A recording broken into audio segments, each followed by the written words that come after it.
nga gis nit ñi ni ñuy dundee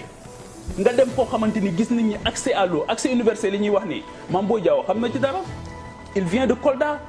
la réalité mooy tey nit ñi dañ leen di jox lu ñu saabu bu ñu sangoo tous les hommes politiques sont sur le terrain pour maye saabu on est dans un pays boo xam les gens amuñu saabu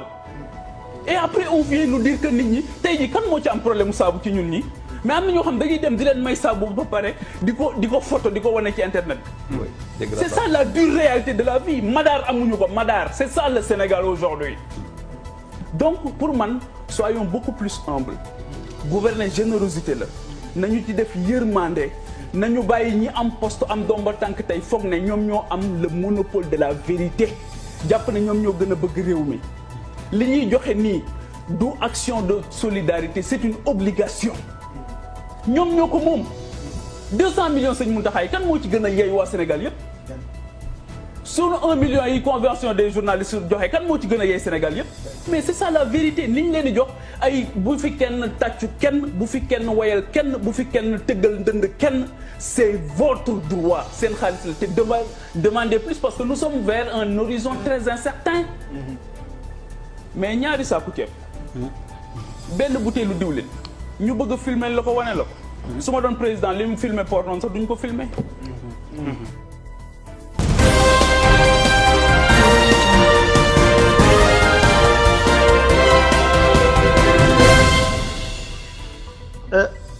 am naa yaakaar corona bi jeex na ba pare. jeex na. man jàpp naa ne lu ci des pareetul. jeex na ba pare. alhamdulilah ndax bu ñaan yàlla da ngay am yaakaar. dëgg la lu ñuy def yëpp ci àll bi gëm nañu ne yàlla du ñu wor. du ñu jàppale te du ñu topp. waaye nag lii du problème de contact. lii du problème mu tëj jàkka. lii du problème mu tëj marché. lii problème bi ñun la. kenn ku ne dañ ci am part de responsable. ku ne nag ndax ku ma tudd nga mer waaye képp koo xamante ne seet leen lu ñuy doxale ci jamono bi ci yéen ñooñu toog foofu tey di jottale xibaar yu baax yi ci àdduna gi sax am na ñeneen ñoo xam ne dañuy dal seen kaw kon jikko yi ñun la jikko yi ñun la yàlla ku baax la waaye doomu aadama moo lëndëm kon nañ xoolaat suñu bopp nañ xoolaat suñu bopp pour yàlla may ñu jàmm yàlla ku am yërmande la kon maa ngi rafetlu seen jotaay bi di leen ñaanal aussi ndax maa ngi gis seen taxawaay ci dëkk bi di jaajëfal docteur yi di jaajëfal ñëpp daal ku lim juum di baalu àq nag bu fekkee wax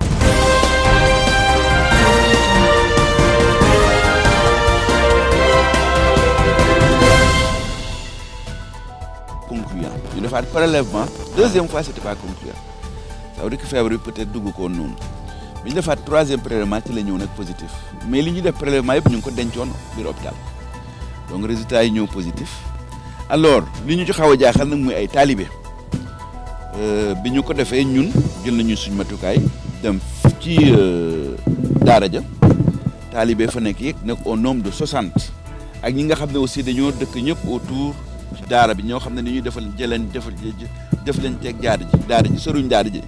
ñun tam jël nañ leen yóbbu leen ci benn hôtel boo xam ne ñu leen di suivre waaye xam ngeen ne taalibe yi dafay ñoo xam ne dañoo néew doole te ñun ñu war leen surveiller loolu la ñuy def donc ñu ciy ñaan lépp loo xam ne nit ñi mën nañ ko def ci taalibe yi ñu jëm leen dimbale parce que situation ñu nekk ñoom dañuy sonn parce que man def naa tey avant may def ak yéen point de presse bi ñetti daara mais dañuy nekk ci situation bu xaw a doy waar donc bu ma doon jël daara yi bu ma doon jël Tivaouane nga xam ne xalif bi foofu daf leen confiné di leen toppatoo ci yëpp lu mu soxla mu jox leen exemple boobu la ñu war a joxe fee Thiès nag ñu ngi ñaan mairie bi waxtaan naa ci dem ak maire bi monsieur le maire pour ñu seet ak ñu leen di dimbalee yaa xëy loolu bu mënoon am nag ba nga xam ne bu dimbale ba mënoon am danañ seet duñu leen def le temps que maladie bi jeex ñu delloo leen ci seen njaboot yi parce que situation yi ñu nekk mënul continuer c'est impossible dem naa foofu mais ci li conditions yi nekk loolu mënul continuer déjà ñi la génne leen yóbbu leen mais yeneen daara aussi danañ leen wër il faut que ñu soit autorité locale yi maire yi wala autorité nekk kii jëm ñëw dimbali ñu mën a yëkkati seen niveau de vie soit aussi ñu seet nu ñuy def ba delloo leen peut-être seen parents yi parce que xam naa génn ñoom ñëpp sëruñ Thiès ba nga xam ne Mali bi lii ñu nekk bu jeexee ñu indiwaat leen mais situation bi ci talibé yi xaw na doy war mais nag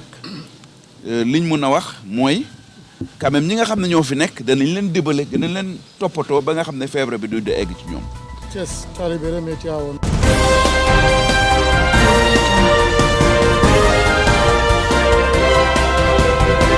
Responsabilité. Prendre les mesures et les décisions que nous impose le contexte. Ces mesures-là, nous l'avions prises en relation avec les responsables du marché. C'est eux-mêmes qui avaient proposé les horaires d'ouverture et de fermeture du marché. Ce que nous avions fait. Et nous avions également constaté que bon nombre de ces commerçants, bon nombre de ces marchands-là n'avaient pas respecté ces mesures, qu'eux-mêmes avaient participé à leur prise, malgré la présence fréquente de la police au niveau du marché.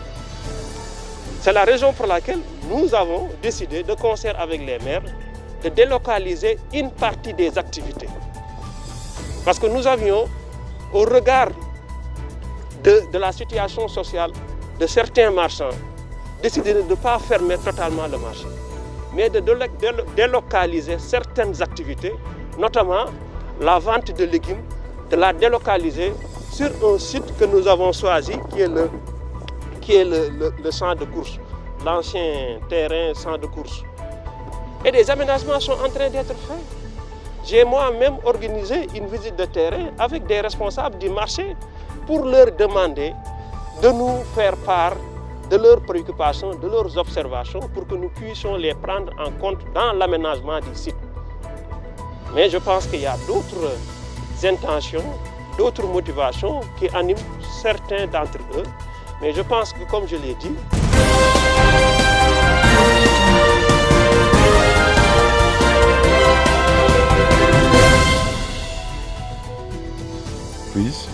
de fermer tous les marchés et centres commerciaux de la commune de Touba. Nous avons jugé utile venir ce matin, donc accompagner le commissaire et pour voir l'état d'exécution des dispositions qui sont contenues dans l'arrêté de fermeture. Nous avons ciblé les 3 grands marchés de la commune sur les 31 pour voir effectivement est-ce que les populations et les acteurs qui exercent dans les marchés ont bien compris le message qui est derrière cette décision. Puisqu'il faut le rappeler, l'objectif n'est pas de fermer des marchés, mais l'objectif est de créer les conditions pour que le coronavirus ne n'essaime pas dans les marchés. Parce que la plupart des personnes contaminées ont une relation étroite avec les marchés. À la limite, c'est leur lieu d'exercice professionnel. C'est la raison pour laquelle nous avons pensé, avec la fermeture des marchés, suivie par des opérations de désencombrement, de nettoiement et de désinfection, il y a fort à parier que le virus pourra être éloigné de ces lieux publics. Et nous sommes très satisfaits de ce que nous venons de constater. Le commissaire spécial de Touba a pris toutes les dispositions en mettant en place donc un dispositif très opérationnel. Et les populations, notamment les délégués des marchés, ont relayé l'information dans les règles. Et nous pensons que donc, au bout des jours de fermeture, ce que nous avons constaté sera également ce qui sera vécu. Voilà, nous avons par la même occasion, à l'occasion de cette visite, cherché à identifier les allées de respiration du marché pour permettre à ces commerçants qui doivent être qui sont de la catégorie des commerces utiles, essentiels, notamment les vendeuses de légumes.